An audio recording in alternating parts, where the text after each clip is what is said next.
ছাত্র জনতার অভ্যুত্থানের মুখে ভারতে আশ্রয় নেন শেখ হাসিনা। এরপর একে একে আওয়ামী লীগের শীর্ষ নেতাদের বেশিরভাগই লাপাত্তা হয়ে যান। বিশেষ করে গেল ১৬ বছর ধরে আলোচনা সমালোচনার কেন্দ্রে থাকা আওয়ামী লীগের সাধারণ সম্পাদক এবং সাবেক সড়ক যোগাযোগ ও সেতুমন্ত্রী ওবায়দুল কাদেরের কোনো হদিসই পাওয়া যাচ্ছিল না। তার অবস্থান নিয়েও ছিল ধোঁয়াশা। ছাত্র জনতার অভ্যুত্থান চলাকালে সরব দেখা গেলেও আওয়ামী লীগ সরকারের পতনের আগের দিন থেকেই গা ঢাকা দেন দলটির সাধারণ সম্পাদক ওবায়দুল কাদের। গণমাধ্যমের তথ্য অনুযায়ী ৮ নভেম্বর সড়ক পথেই বাংলাদেশ হয়ে ভারতে পালিয়ে গেছেন কাদের। শিলং হয়ে ভারতের কলকাতায় চলে যান ওবায়দুল কাদের। কিন্তু হাসিনা সরকারের পতনের পর ৩ মাস ৫ দিন তিনি কোথায় ছিলেন এ প্রশ্নের উত্তর এখনও অজানা। এদিকে ছাত্র জনতার আন্দোলনে ছাত্রলীগ দিয়ে আন্দোলন দমানোর ঘোষণা দিয়েছিলেন কাদের। সেই ঘোষণার পরে আন্দোলন আরও বেগবান হয়। ১৭ ডিসেম্বর ছাত্র জনতার অভ্যুত্থানে গণহত্যা সহ মানবতা বিরোধী অপরাধের এক মামলায় ওবায়দুল কাদের সহ আওয়ামী লীগ আমলের সাবেক মন্ত্রী প্রতিমন্ত্রী সহ ৪৫ জনের তদন্ত প্রতিবেদন দাখিলের সময়ও ২ মাস বাড়ানো হয়েছে। একই সঙ্গে গ্রেফতারি পরোয়ানা জারি থাকার পরও ওবায়দুল কাদের কিভাবে দেশ ছেড়ে গেলেন তা জানতে চেয়েছে ট্রাইব্যুনাল।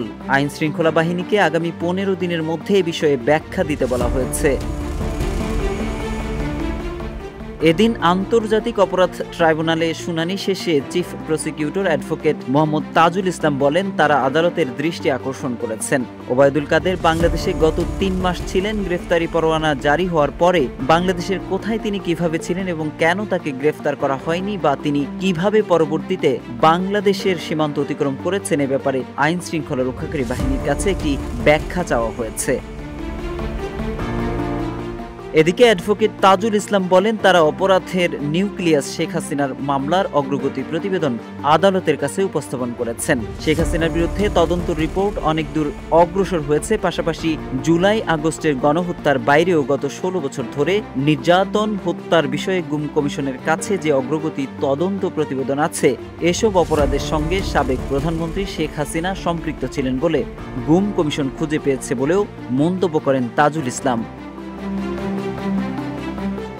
এদিকে অন্তর্বর্তী সরকারের স্বরাষ্ট্র উপদেষ্টা অবসরপ্রাপ্ত লেফটেন্যান্ট জেনারেল জাহাঙ্গীর আলম চৌধুরী জানিয়েছেন, ওবায়দুল কাদের ৩ মাস দেশে লুকিয়েছিলেন, তবে সরকার সে বিষয়ে অবগত ছিল না। জানা থাকলে তাকে গ্রেফতার করা হতো।